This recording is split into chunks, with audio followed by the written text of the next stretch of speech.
Well, a very successful event today, well over 100 people here at the joint GMA and TMA advanced manufacturing meeting. As a speaker, very engaging speaker talking about nanotechnology. First of all, can you give me a little bit information about your company and your background? Well, my company is Nanomech, and we're, I guess, rated the top nano company in the United States right now, which we're very proud of. We're manufacturers, so we nano-engineer, nano-manufacture truly transformative, disruptive products that fit into many of the leading industries today, like lubricants, coatings, and so forth.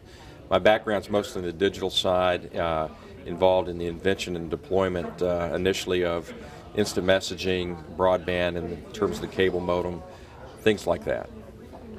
Now, your topic today was specifically about lubricants and so forth that utilize nanotechnology. Can you tell me a little bit about the types of products that your company is using nanotechnology to produce?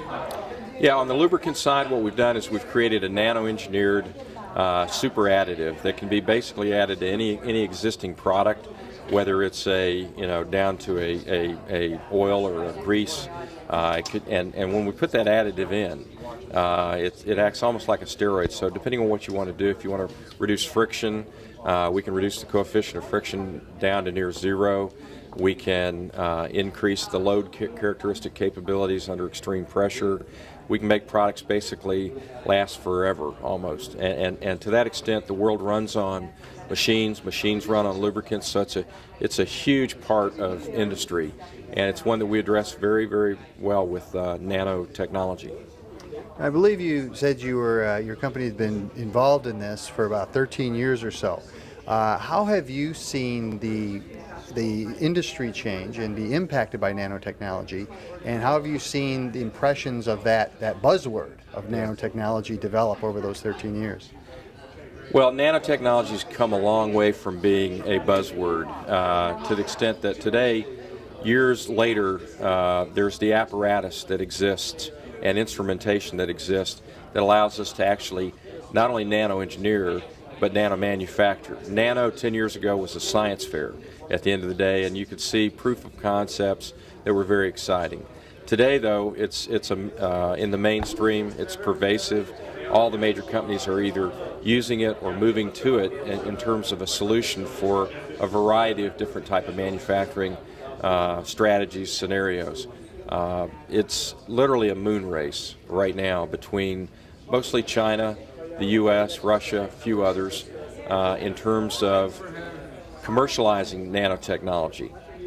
The transformative side of nano means that everything that's manufactured will be manufactured with some type of nano component in the very near future, because at that scale you can make things better, more durable, lighter, typically less expensive, and just outperform the conventional ways of manufacturing virtually anything. One interesting aspect of your talk was how nano-produced products are everywhere now, that people don't even realize that. Explain that a little bit. You know, nano is pervasive. I mean, right now in coatings, whether it's on tabletops or as we do in cutting tools, where we create the best cutting tools in the world, but in your glasses today, almost anybody that orders anti-scratch on your glasses and other attributes, it's going to be some type of nano film that was put on that.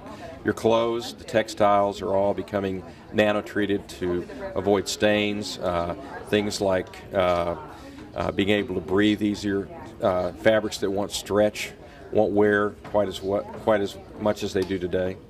So it's just almost everywhere, but it's picking up speed. And again, nano's really not just a thing. I mean, it truly is a metric. And to that extent, it's the ability to build at a scale that's small enough that you can create very complex but very simple solutions that have never existed before in improving products. Well, thank you very much for contributing to this event today. Thank you.